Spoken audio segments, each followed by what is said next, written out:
पहिल्यांदा दादाराव पाटील यांना आपण विचारणार आहोत, त्यांचं इंट्रोडक्शन घेणार आहोत, स्वतः ते इंट्रोडक्शन देणार आहे. तर दादाराव पाटील साहेब, तुम्ही किती वर्षापासून कविता वगैरे वाचता? मी आधी सर्व्हिसला होतो, MSCB मध्ये होतो. त्यानंतर मग रिटायर झाल्यानंतर, निवृत्तीनंतर माझ्या आयुष्याचा उत्तरार्ध म्हणा, माझ्या उत्तरार्धानंतर मग मी कवितेचा छंद जोपासला. आधी कॉलेज लाईफमध्ये सुद्धा छोटे मोठे मासिकमध्ये आम्ही कविता देत असो आणि ते सुद्धा प्रसिद्ध झालेले आहे. आणि नंतर ह्या आयुष्याच्या उत्तरार्धात ज्या कविता मी छंद जोपासून ज्या कविता आता सादर केल्या आणि पुष्कळचे कवी संमेलन मी अटेंड केले, त्याच्यामध्ये ज्या काही कविता मी सादर केल्या त्या माझ्या 4 कविता संग्रहामधून केलेल्या आहेत आणि अजूनही त्या काही कविता माझ्या प्रकाशनाच्या मार्गावर सुद्धा आहेत. सांगायचं असं की ग्रामीण परिसरातून शहरी भागात आल्यानंतर एक वेगळंच वळण माणसाला मिळतं. खरं म्हणजे तर काय, ग्रामीण लाईफ वेगळं आणि हे लाईफ शहरी लाईफ वेगळं जरी असलं तरी एकरूपता एकच असते माणसाची. फक्त माणुसकी टिकून ठेवायची असते. इथं मित्रगण, मोठमोठे संबंध आणि आपला संसार आणि आपलं कुटुंब जोपासून कुटुंबवत्सल, सामाजिक जाणीवा आणि देशप्रेम ह्या सगळ्या गोष्टी सांभाळून या सगळ्या गोष्टी कराव्या लागतात. हे करूनच मी माझी पायवाट मी चालतो आहे. तर साहित्य लेखनातून आपल्याला समाधान मिळतंय का? हो, समाधान तर निश्चितच खूप चांगलं मिळतं. साहित्य, कोणतेही साहित्य का असेना, ते काव्य स्वरूपाचं असो, लेखन स्वरूपाचं असो, ललित साहित्य असो, दीर्घ साहित्य असो, नाटक असो किंवा कोणतेही असो, साहित्य म्हणजे साहित्य. साहित्यातून इतकं प्रबोधन होतं की जे म्हणतात ना, डॉक्टर बाबासाहेब आंबेडकर सुद्धा म्हणायचे की आमचे 10 भाषणं जरी तुम्ही ऐकलीत श्रोत्यांनी, तरी कुणाची एक कव्वाली, कुणाची एक कविता म्हणजे एकदम लोकांना भारावून सोडते आणि त्यांचं एक प्रबोधन जबरदस्त म्हणजे त्यांच्यावर प्रभाव पाडते, अशा स्वरूपाचं असतं असे बाबासाहेब सुद्धा म्हणायचे.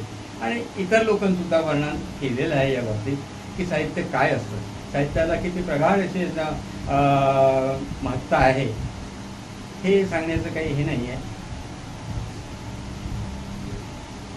तर आज आपण कोणत्या कविता इथे प्रेक्षकांसाठी, आमच्या प्रेक्षकांसाठी सादर करणार आहोत? आता अलीकडे मागच्या वर्षी म्हणजे 2023ला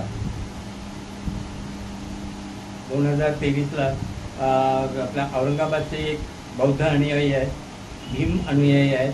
त्याने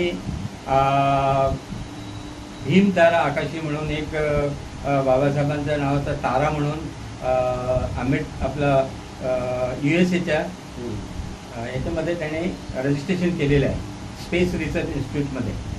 तर भीम तारा आकाशी म्हणून माझी एक कविता मी दिलेली आहे, ते मी सादर करणार आहोत.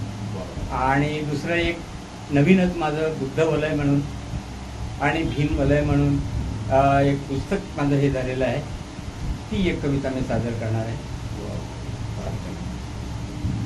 तर तुम्ही आमच्या प्रेक्षकांना एक तुमची पहिली जी कविता आहे भीमतारा, ती ऐकू आलं अशी मी आपल्याला. ठीक आहे. तर आहे माझी कविता भीम तारा आकाशी.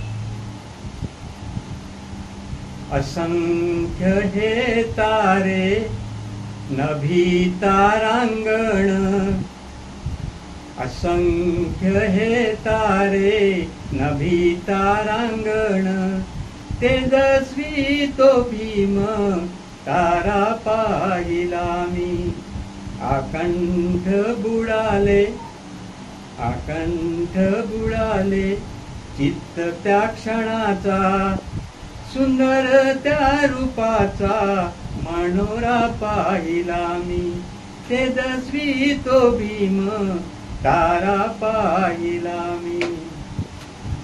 हो लख लखणारे तारे किती पण नाव ठेविले तुम्ही एक ध्रुव तारा. अर्जुन सहवाटेत थक्क राहिले, समोर धनुर्धारी एकच न्यारा. समोर धनुर्धारी एकच न्यारा. शोभे लुकलुकणारा प्रकाशमान सारा, एकलव्या समान खरा पाहिला मी. तेजस्वी तो भीम तारा पाहिला मी.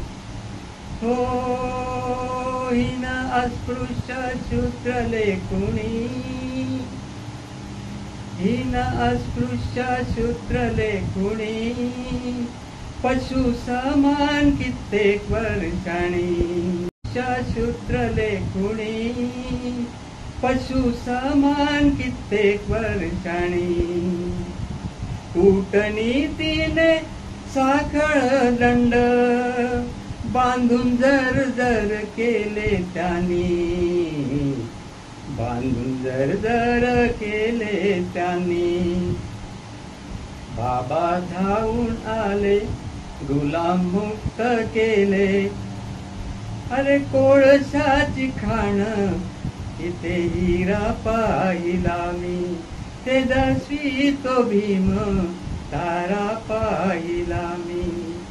हो अंधारलेल्या त्या भिंती मागे, आडोशाला कसे हो जाणे. आडोशाला कसे हो जाणे. भन्नाट वारा संगे तिथे पण, वादळातील दिवे पाहणे. वादळातील दिवे पाहणे. एक दीपक प्रगटला अंधार दूर केला. प्रज्ञेच्या ते जाण प्रकाशणारा पाहिला मी. तेजस्वी तो भीम तारा पाहिला मी. हो माणूस म्हणून जगण्यासाठी, स्वातंत्र्य न्याय समतेसाठी. घटनाशील पण निर्मितीला कशी, अलिबाबांची विद्वत्ता पाठी. बाबांची विद्वत्ता पाठी. या दासरापाचे कथन बाबांचे विचारधन. अरे जगमान्य संविधान लिहिणारा पाहिला मी.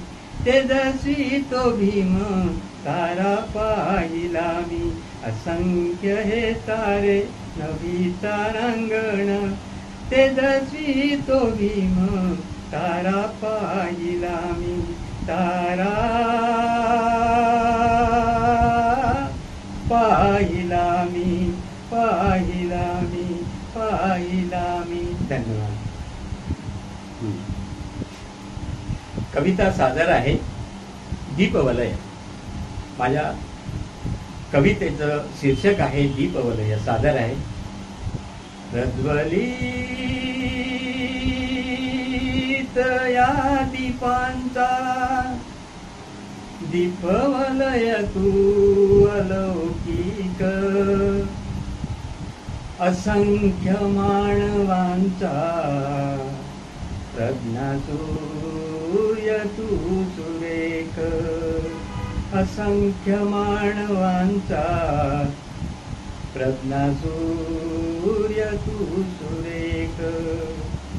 14 ऑक्टोबर दिनी सन 1956 झाली पावन दीक्षाभूमी. जिथे धम्म चक्र प्रवर्तन. जेव्हा दीक्षा केली ग्रहण.